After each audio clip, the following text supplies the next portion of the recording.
To be a human being means to possess a feeling of inferiority which constantly presses towards its own conquest. The greater the feeling of inferiority that has been experienced, the more powerful is the urge for conquest and the more violent the emotional agitation. Meaning, human beings have always had to deal with not only adversity, suffering, outside chaos, madness, insanity, torment, tragedy, betrayal, and other bad things in their lives, which is both internal and external at the same time. But they and we all have suffered always some kind of very strange and unexplainable, not only suffering and the urge to die, but also from an unflinching sense of inferiority or superiority, both of which has to do with the unrecognized shadow, unhealed pains, and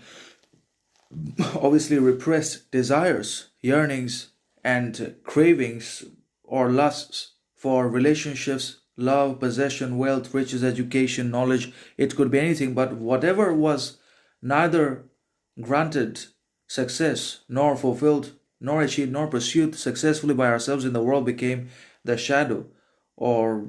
was stored in the repository or in the inventory or the unconscious part of the mind, and that means we suffer from this plaguing and invincible sense of inferiority in our lives, not really because we're not good, but because of the repressed desires and unresolved traumas and tragedies in our lives, and most importantly, because of the unaddressed and unintegrated, unrealized shadow which resides and dwells within each and every one of ourselves in the world, because the shadow dictates most of our or the majority of our behaviors, actions, ideologies, decisions, and choices in one way or another, because the shadow is more important than the light, and the shadow knows us better than we know ourselves, because it knows our weaklings, shortcomings, weaknesses, insecurities, deficiencies better than we know.